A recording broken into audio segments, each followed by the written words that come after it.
Alright, welcome back to a video documenting the development of Wind and Scale VR. Apologies for the mic quality, I have literally nothing else. Alright, well I'm going to show you what I've worked on. So, yeah, here we are on the scene. As you can see, steering the dragon is no longer controlled by a nebulous box. It's done through this object right here, which doesn't have a texture yet, but it's supposed to be the saddle area. You know, if you grab the saddle, you grab the box, and you start flying. We have the 3 health tables for the dragon, the wings, and the rider. And we have the speed gauge. We have the 2 guns. We got the raycast gun, and which doesn't play too well with the clouds. I'll get to those later. And we have the projectile gun. And if you notice, both of these guns now have much longer laser sights, and I found this is actually very, very important for shooting in VR. So let's get moving.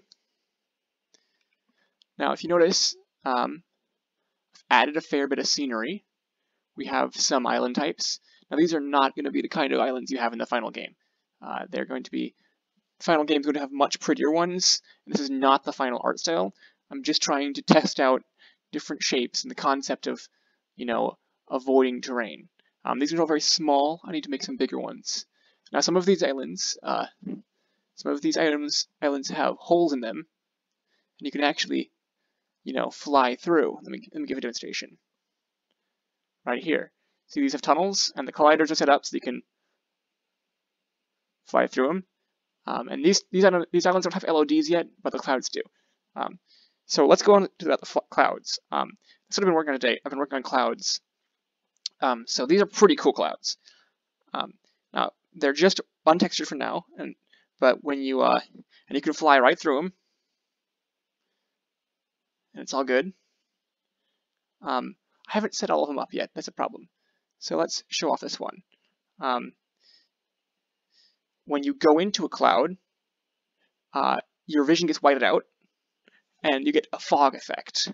Now, it's kind of hard to demonstrate on these much smaller ones. Let's try out on these larger ones. Let's hope I've set it up correctly.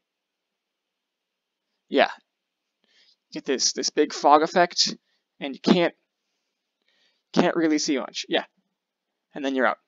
And that's achieved by putting a sphere around your head to block out the skybox. And also serve as a hard limit for how far you can see, and block out the back faces, which aren't rendered correctly. That looks like a butt. Need to fix that. And as well as a regular fade-out fog effect. So if we look down at at our opponent, this temporary character, you'll see them moving in circles, and that's very hard to see. That you have to lose sight of them when you're in the fog. You can't really see where you're going.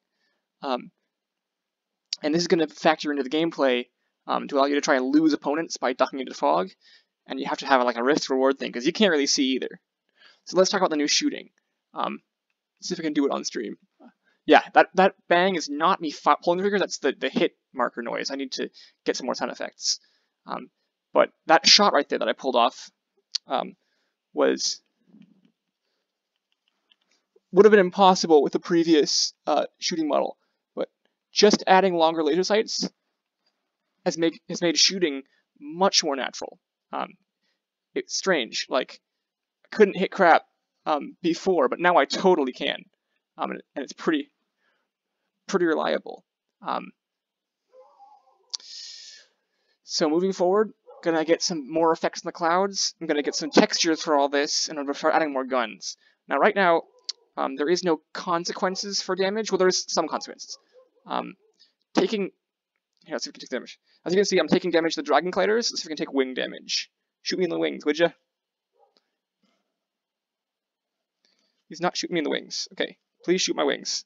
Yeah, so you see my wings health has gone down. And now that my wing health is lower, I will turn slower, I will accelerate slower, and that will make me a much easier target. Now, if I take enough time with not taking damage, my health will generate. And different health pools regenerate faster and slower.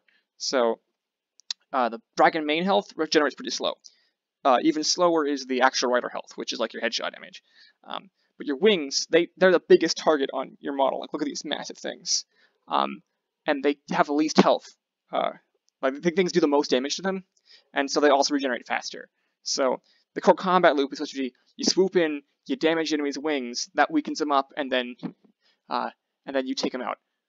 And when your wings are damaged, you can't really climb fast or move fast or turn fast, but you can dive. So the idea is that in an emergency, you drop altitude, and then you have to really fight to get it back.